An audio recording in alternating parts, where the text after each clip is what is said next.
नमस्कार दोस्तों, कैसे हैं आप लोग। बिल्कुल एकदम शानदार, जबरदस्त, जिंदाबाद। मैं आपका दोस्त KL Swami, motivational speaker, mastermind of science. दोस्तों, आज का लेक्चर शुरू करने से पहले मैं कुछ बेसिक बात आपसे पूछना चाहता हूं कि जब भी आप अपना कोई फोटो शेयर करते हैं या जब भी आप अपनी कोई पोस्ट अपलोड करते हैं सोशल साइट पे, तो आप कौन सी फोटो शेयर करते हैं।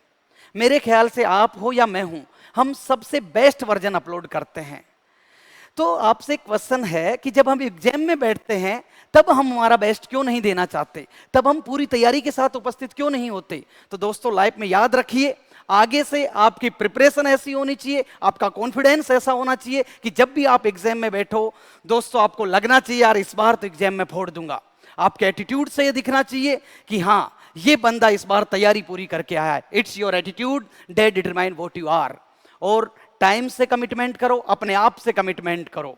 लिख दो काल के कपाल पे गुलाल से कि रोक सकता है तो रोक के दिखा, हर बार हक छीनता आया है अब हक छीन के दिखा। दोस्तों, वैसे आपके लिए एक जरूरी सूचना है, रविवार शाम 6 बजे संडे स्पेशल मोटिवेशन क्लास, जिसमें हमारे साथ है मिस्टर सुनील धनवंता, IRS हैं, रेलवे मिनिस्ट्री में हैं, और एक मैं आपके साथ लाइव रहूंगा शाम 6 बजे रविवार। टॉपिक पे आते हैं। जैसा कि हम लास्ट क्लास में बात कर रहे थे स्केलेटन सिस्टम की, और हमने बात कर ली थी अक्षीय कंकाल की। अक्षीय कंकाल में हमने खोपड़ी को या स्कल को पूरा डिस्कस किया। आज हमारा मेन टॉपिक रहने वाला है बैकबोन या रीढ़ की हड्डी। देखते हैं दोस्तों, यहां से रीढ़ की हड्डी, वैसे इसको और भी नामों से जाना जाता है। रीढ़ की हड्डी को हम कशेरुक दंड भी कहते हैं, कशेरुक दंड। इसे मेरुदंड भी कहा जाता है। इसी को इंग्लिश में वर्टिब्रा कोलम भी कहा जाता है, और इसी को बैकबोन भी हम कहते हैं। दोस्तों, बैकबोन का अर्थ है जो पीछे की तरफ जो सहारा देती है, हमारा एक मजबूत भाग है, पीछे की तरफ सहारा देती है हमें बैकबोन। रीढ़ आपने सुना होगा, जब भी लोग बात करते हैं यार फला व्यक्ति मेरी रीढ़ है, मतलब मजबूत भाग है। तो हम इसकी बात करें, रीढ़ की हड्डी में क्या क्या पाया जाता है, किस किस प्रकार से व्यवस्थित होता है।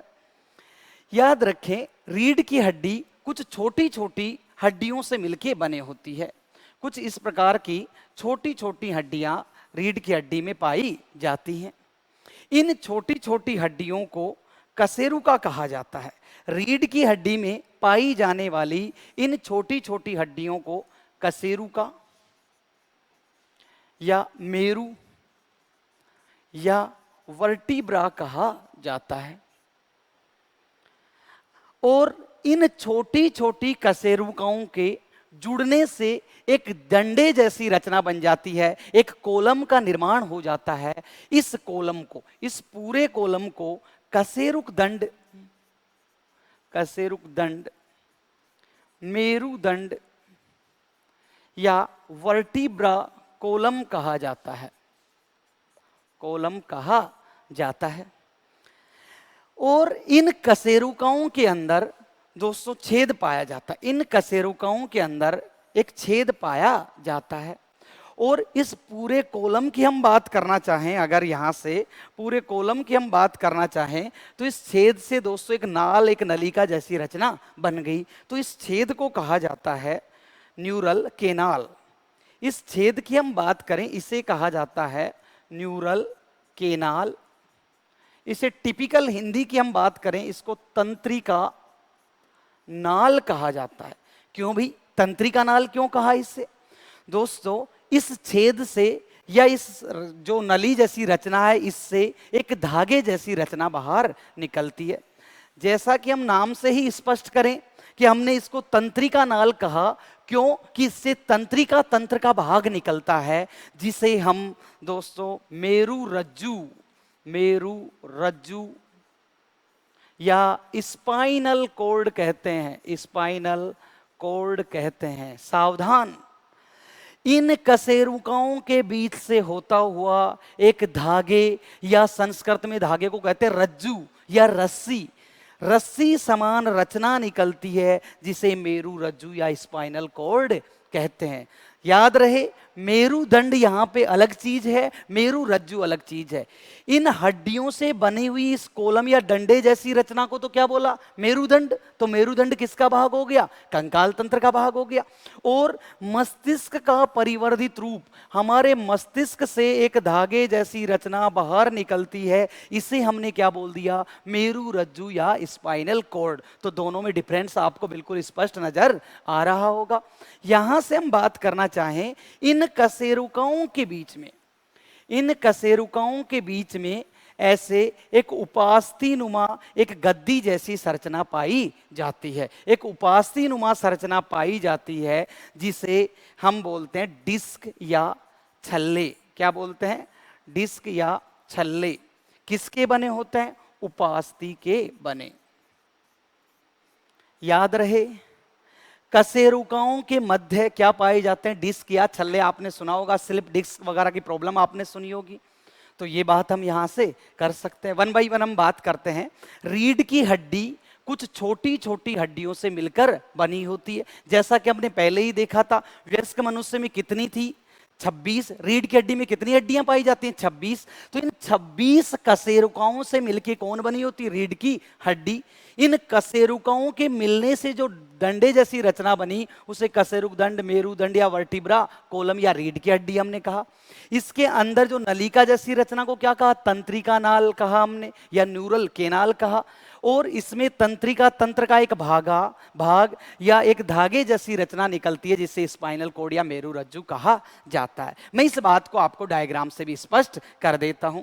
दोस्तों देखना, हमने कहा कहीं न कहीं ये मान लो हमारी क्या है, खोपड़ी है दोस्तों, और मस्तिष्क से होता हुआ एक धागे जैसी रचना निकल रही है। तो इस रचना को तो क्या कहेंगे हम, स्पाइनल कोड या मेरु रज्जु, ये धागे जैसी रचना। और ये जो दोस्तों आपको दिखाई दे रही है इनको बोलेंगे हम कशेरुकाएं। क्या बोलेंगे, कशेरुकाएं। अब यहां से मैं आपको दिखाना चाहूं तो देखना, इस कशेरुका के अंदर दोस्तों आपको क्या देखने को मिल रहा है, ये एक नलिका जैसी रचना आपको दिखाई दे रही है। इसको हमने न्यूरल केनाल या हमने जवाब दे दिया तंत्रिका नाल। इससे क्या निकला, धागे जैसी रचना कौन, स्पाइनल कोड। और दो कशेरुकाओं के बीच में ये जो गद्दी जैसी रचना, ये उपास्थि की रचना पाई जाती, इसको हमने क्या बोल दिया, कहीं ना कहीं डिस्क या छल्ले। याद रहे, ये जो डिस्क है दोस्तों, ये इसी की वजह से हमें कमर में लचकता पाई जाती है, हमारी रीढ़ की हड्डी के अंदर लचकता पाई जाती है। अगर ये खिसक जाती है ये डिस्क, तो हड्डी के ऊपर हड्डी आ जाती है, कशेरुका के ऊपर कशेरुका आ जाती है, जिसकी वजह से दोस्तों कहीं प्रॉब्लम होने लगती है। आप सबको स्पष्ट है। जब हम खड़े रहते हैं तो दोस्तों इस उपास्थि के ऊपर प्रेशर लगता है तो हमारी हाइट थोड़ी कम लगती है, और जैसे ही हम लेटते हैं तो उस समय ये उपास्थि लूज हो जाती है तो हमारी हाइट थोड़ी ज्यादा लगती है। तो ये बात आप आराम से याद रख पाएंगे। इज इट क्लियर और नो? अब दोस्तों यहां से हम देखना चाहें,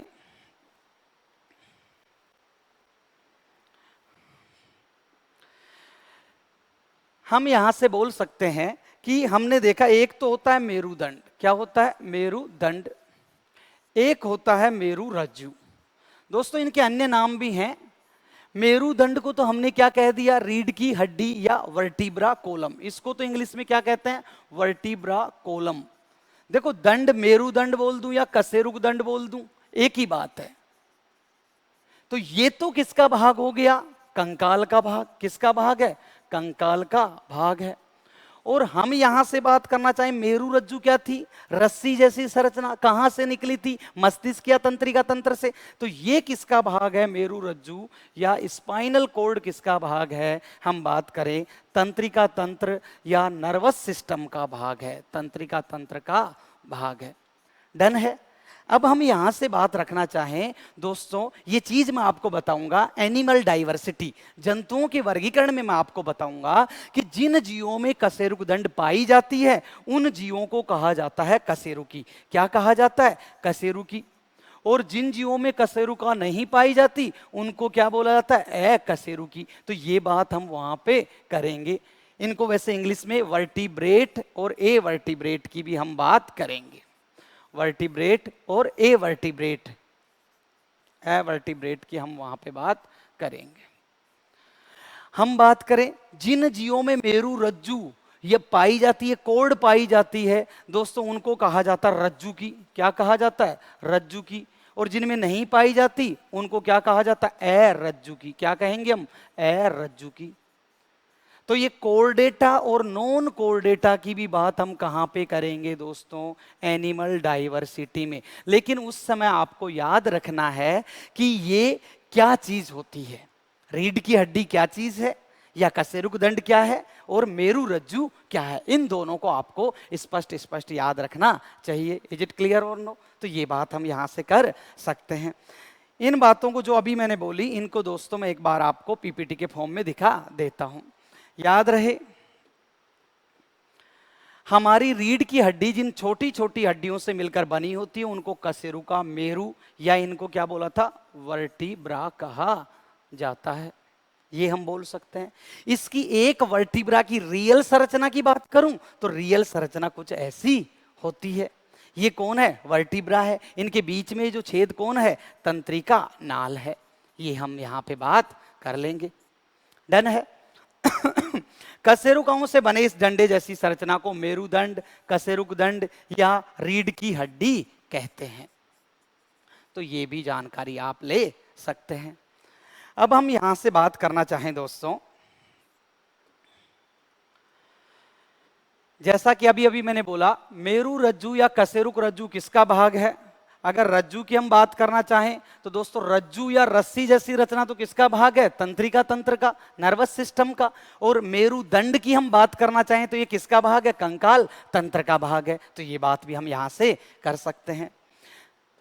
अब दोस्तों हम अतिरिक्त पॉइंट की हम बात करना चाहें, यहां से देखते हैं दोस्तों, हमारे सामने जो रियल में हमारी जो वर्टिब्रा कॉलम होती है, रीढ़ की हड्डी होती है, इसका डायग्राम मैंने यहां पे दिखाया है। यहां पे हम बात करना चाहें, ऐसी छोटी छोटी कशेरुकाओं के जुड़ने से ये पूरी रीढ़ की हड्डी या कशेरुक दंड का निर्माण होता है। याद रहे, कशेरुक दंड पूरी तरीके से सीधी नहीं रहती है। कशेरुक दंड में दोस्तों कुछ इस तरीके से घुमाव पाए जाते हैं। ये कुछ इस तरीके से घुमाव पाए जाते हैं। वैसे मैं बात करूं, ये घुमाव मिले जुले रूप से हमें सेंटर ऑफ ग्रेविटी प्रदान करते हैं। जैसे सेंटर ऑफ ग्रेविटी का अर्थ ये है कि हम सीधे खड़े हो सकते हैं, हम गिरते नहीं हैं। जबकि चार पाए जानवर जैसे ही सीधे खड़े होने की कोशिश करते हैं तो उनको सेंटर ऑफ ग्रेविटी नहीं मिलती है और वो बहुत जल्दी ही गिर जाते हैं। तो ये बात हम यहां से करने वाले हैं। सॉरी।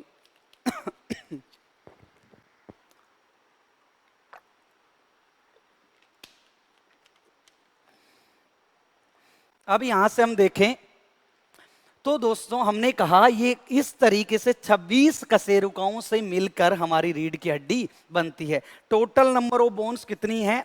26 हैं। अब ये जो 26 कशेरुकाएं हैं कहां कहां पाई जाती हैं दोस्तों? देखना, हमारी रीढ़ की हड्डी ये पूरी तरीके से पीछे की तरफ पाई जाती है। तो जाहिर सी बात है कुछ भाग गर्दन वाले हिस्से में रहेगा, कुछ भाग जस्ट हमारी छाती के पीछे रहेगा। तो अलग अलग भागों में ये मौजूद रहेंगी। अब यहां से हम कहें जो भाग गर्दन वाले हिस्से में रहेगा उसको कहा जाता है ग्रीवा कशेरुकाएं। क्या बोलेंगे उनको? ग्रीवा कशेरुक, या इनको इंग्लिश में कहा जाता है सर्वाइकल। क्या कहा जाता है? सर्वाइकल। जो कशेरुकाएं गर्दन वाले हिस्से में मिलेंगी उनको ग्रीवा कशेरुक या सर्वाइकल बोलेंगे। और सर्वाइकल की संख्या रहेगी 26 में से कितनी रहेगी दोस्तों? 7। ये हम कह सकते हैं। अगर हम यहां से बताना चाहें जो भाग कहीं ना कहीं छाती के जस्ट पीछे, अर्थात छाती को हम वक्ष स्थल बोलते हैं, और वक्ष भाग के जस्ट पीछे मिलेगा तो इनको बोलेंगे वक्षीय। क्या बोलेंगे? वक्षीय या थोरेसिक। क्या बोलते हैं इनको? वक्षीय या थोरेसिक कशेरुकाएं। क्या बोल देंगे? वक्षीय या थोरेसिक कशेरुकाएं।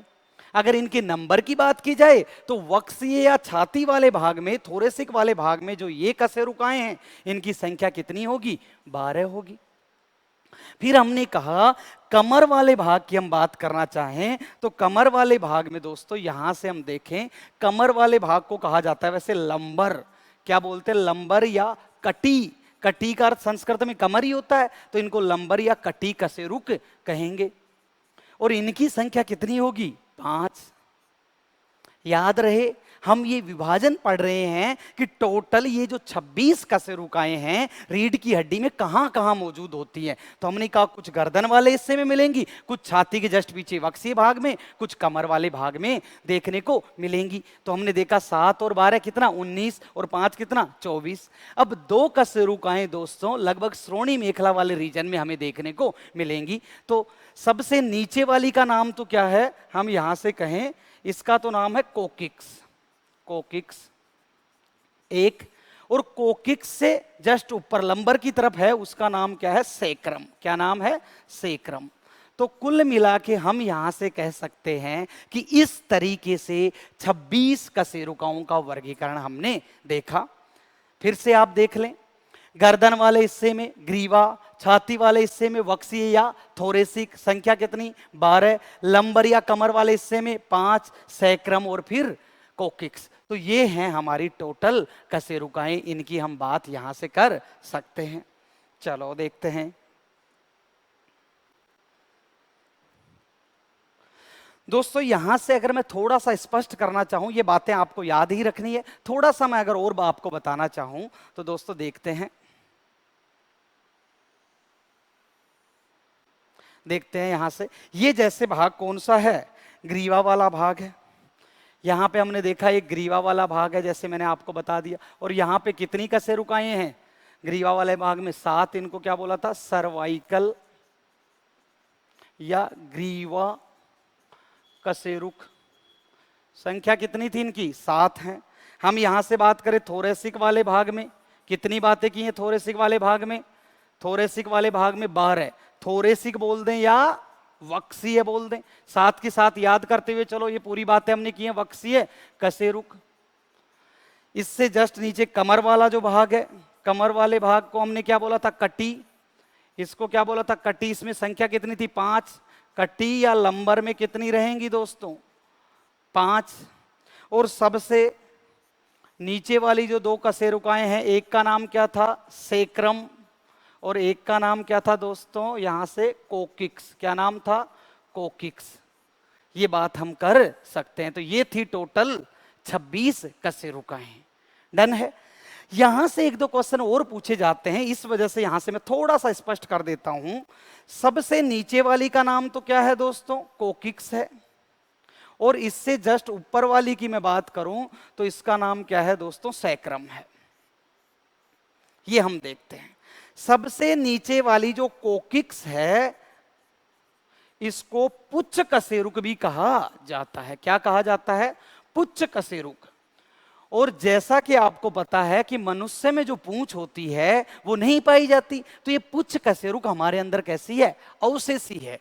इसके लिए जो इंपॉर्टेंट क्वेश्चन यहां से बनता है कि सबसे नीचे वाली जो कोकिक्स या पुच्छ कशेरुक है, ये बाल्य अवस्था में यहां पे 4 कशेरुकाएं पाई जाती हैं, लेकिन हमारे अंदर वयस्क मनुष्य में ये चारों जुड़कर एक कोकिक्स का निर्माण कर लेती हैं। तो कोकिक्स जो है ये कैसे बनी है? 4 कशेरुकाओं के संयोजन से। 4 कशेरुकाओं के संयोजन से।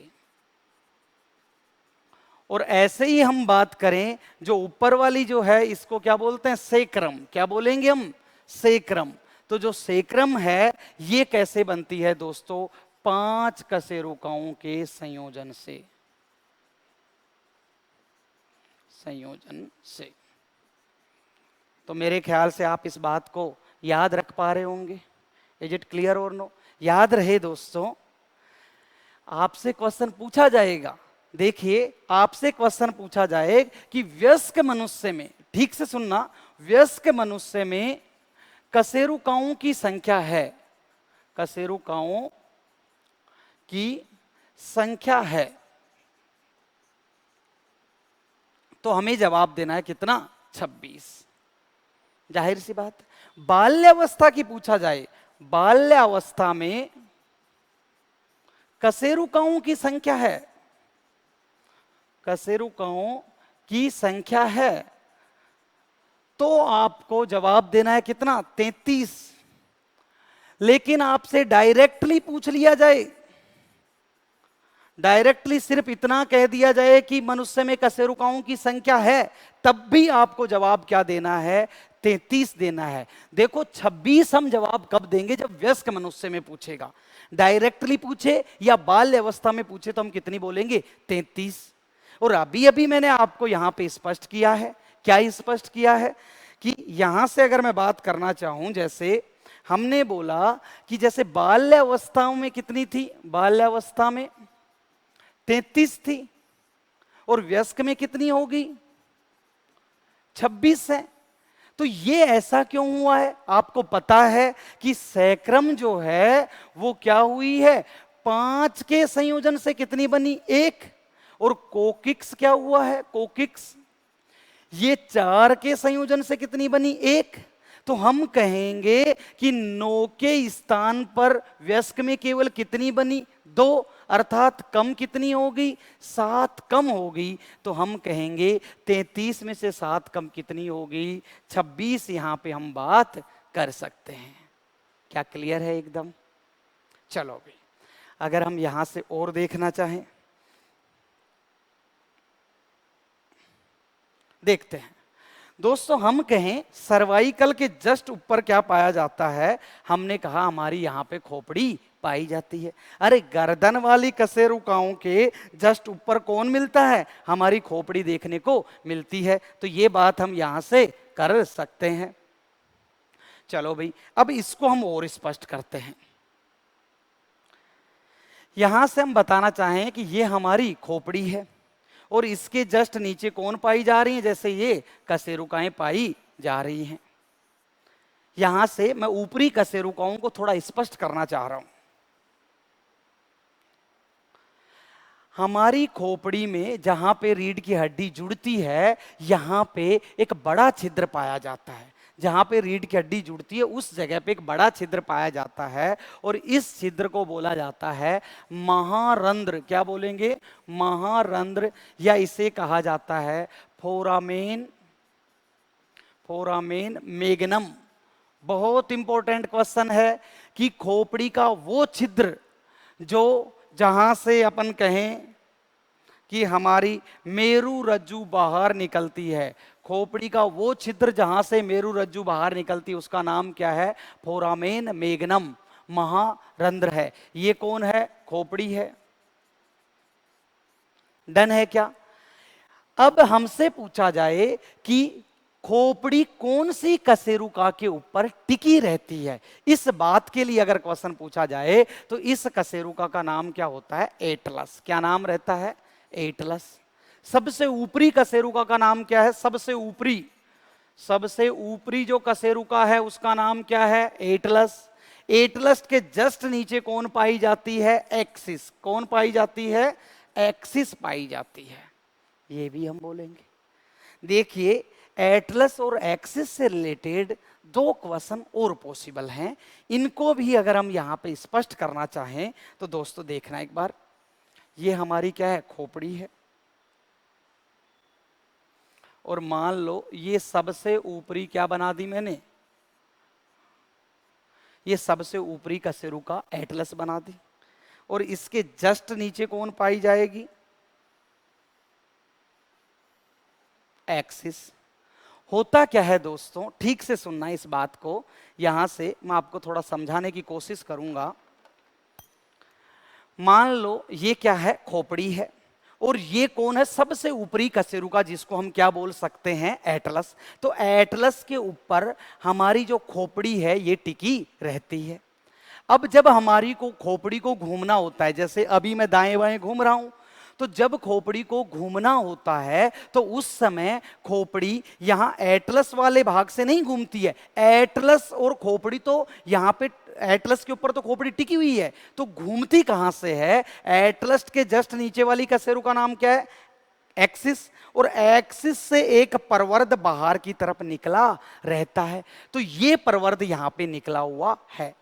तो जब खोपड़ी को दाएं बाएं घूमना होगा तो इस जगह से ये घूमती है। तो याद रहे, कहीं ना कहीं खोपड़ी की जो दाएं बाएं गति होती है वो एटलस और एक्सिस के बीच होती है।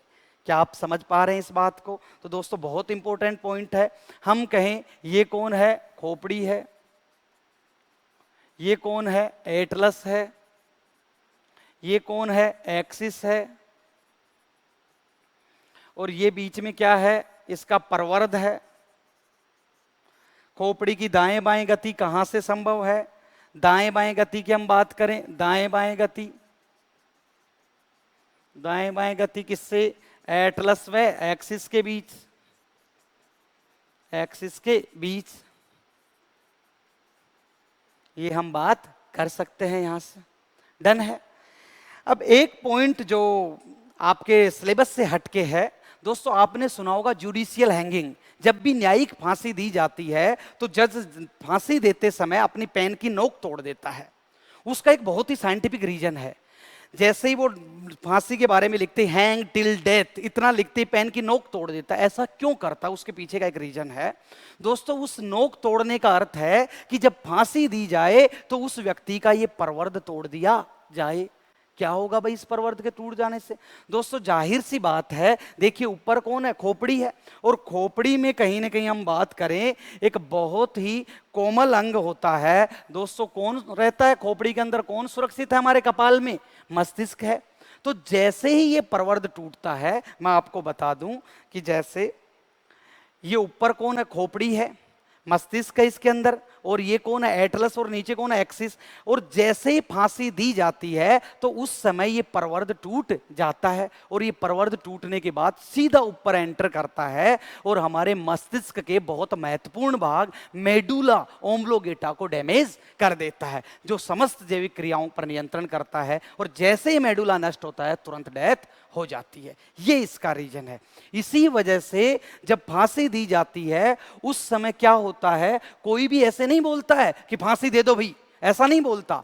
जो सामने जो होता है वो एक रुमाल गिराता है ताकि उस व्यक्ति को पता ना लग जाए कि उसको फांसी दी जा रही है।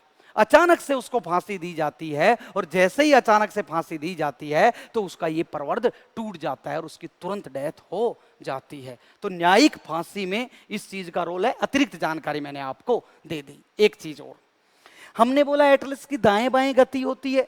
एटलस और एक्सिस के बीच खोपड़ी की क्या होती? दाएं बाएं गति। अब मुझे एक बात बताओ, आपने मुझसे पूछा कि सर चाय पियोगे, तो जैसे ही आपने चाय पीने की बात की मैंने आपको मना किया, और जब जैसे ही मैंने आपको मना किया तो मना करते समय मैंने खोपड़ी को दाएं बाएं हिलाया। तो किसका रोल रहा? दाएं बाएं गति करवाने में किसका रोल रहा? एक्सिस का। तो हम बोलेंगे मना करते समय रोल किसका रहा? एक्सिस का। तो इसको हमने बोला नो बोन। क्या कहा? नो बोन कहा जाता है इसको। और हम यहां से बात करें, जिस समय दोस्तों हम किसी चीज के लिए हां करते हैं, जैसे ही हम किसी चीज के लिए हां करते हैं तो क्या होता है उस समय? यहां से मैं बात करूं, हां करते समय यहां से खोपड़ी हिलती। जैसे ही आपने बोला सर पैक लगाओगे, मैंने कहा हां, तो जैसे ही हां बोला तो यहां से गति होती है। तो हां करते समय एटलस और खोपड़ी के बीच ऐसे गति होती है। तो हमने बोला एटलस को क्या बोल दिया यहां पे? Yes bone. क्या बोला? Yes bone. क्या आप ये जानकारी भी रख पाएंगे? मेरे ख्याल से ये चीजें आपको बिल्कुल क्लियर हैं। डन है। तो ये सब बातें हमने यहां से देखी है दोस्तों।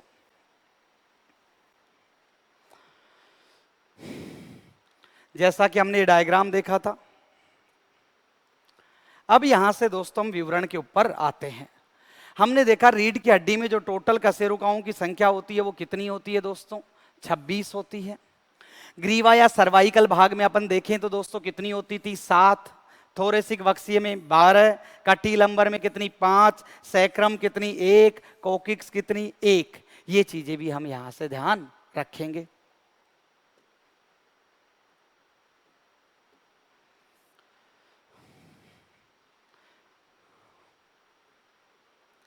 चलो भाई, रीढ़ की हड्डी में कशेरुकाओं की संख्या का मैंने सूत्र भी आपको रिप्रेजेंट कर दिया है यहाँ पे। अगर ये सूत्र हम रिप्रेजेंट यहाँ से करना चाहें तो दोस्तों एक बार फिर देख लो।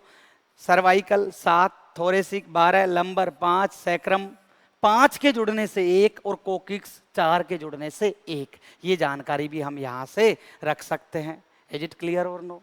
यहाँ से हम ये बात भी हम करेंगे। अब हम 1 बाई 1 दोस्तों जो हमने पढ़ा उसका आपको लिखने की जरूरत ना पड़े, और वैसे आपको पीडीएफ के फॉर्म में सब चीजें मिल जाएंगी। फिर भी दोस्तों देखो, रीढ़ की हड्डी की हम बात करना चाहें, हमने कहा था कि सबसे पहले सर्वाइकल थी, इनका विवरण देखो। रीढ़ की हड्डी में सबसे ऊपरी 7 कशेरुकाओं को सर्वाइकल कहा जाता है। खोपड़ी की दाएं बाएं गति एटलस व एक्सिस के बीच होती है, अर्थात एक्सिस के ऊपर एटलस व खोपड़ी एक साथ घूमती हैं, पूरा मैंने दिखाया है। थोरेसिक कशेरुकाओं की हम बात करें, यह वक्षीय भाग में पाई जाती हैं और इनकी संख्या कितनी होती है? 12 होती है। ये बात हमने कर ली थी। देखते हैं यहां से, लंबर कशेरुकाएं, शरीर की सबसे लंबी कशेरुकाओं को बोला जाता है लंबर। देखो, लंबी से हम याद रख सकते हैं लंबर। याद रहे, इन कशेरुकाओं की जो सबसे ज्यादा जो लंबाई होती है, सबसे ज्यादा किसकी कह रहेगी? लंबर की। कहां पाई जाती हैं? कमर वाले भाग में पाई जाती हैं। संख्या कितनी होती है? 5 होती है। सैक्रम की हम बात करें, रीढ़ की हड्डी में सबसे नीचे से दूसरे नंबर की कशेरुकाएं क्या थी? सैक्रम। कितने के जुड़ने से बनी थी? 5 के जुड़ने से। 5 के जुड़ने से एक बनी थी। वैसे इसकी संरचना होती है पत्ते के समान। कैसे भी? पत्ते के समान। ये हम देख सकते हैं यहां से। इट क्लियर और नो? दोस्तों, कोकिक्स या पुच्छ कशेरुका की हम बात करें, सबसे नीचे वाली कशेरुका को कोकिक्स या पुच्छ कहा था, इसको हमने अवशेषी भी कहा था। और हम कहें यह 4 कशेरुकाओं के संयोजन से बनती है। दोस्तों, जिस समय हम बैठते हैं, वैसे हम श्रोणी मेखला की ईसियम हड्डी के ऊपर हम बैठते हैं, लेकिन कहीं ना कहीं ये कोकिक्स बोन उस समय थोड़ी सी क्या हो जाती? बैंड हो जाती है, जिस कारण हम ठीक से बैठ पाते हैं। और जंपिंग जपाक के समय डिफरेंट जब आप पोज लेते हैं, उस समय भी ये कोकिक्स हड्डी में थोड़ा बैंड आ जाता है। तो ये बात भी हम यहां से कहीं ना कहीं कर सकते हैं। और याद रहे, लाइक और सब्सक्राइबर करते रहिए, ज़्यादा से ज़्यादा लोगों तक आप इस चीज़ को पहुंचाइए। क्वालिटी आपको बेस्ट ऑफ बेस्ट मिलने वाली है, इस चीज़ के लिए आप निश्चिंत रहें। ऑल दी बेस्ट, फिर मिलेंगे।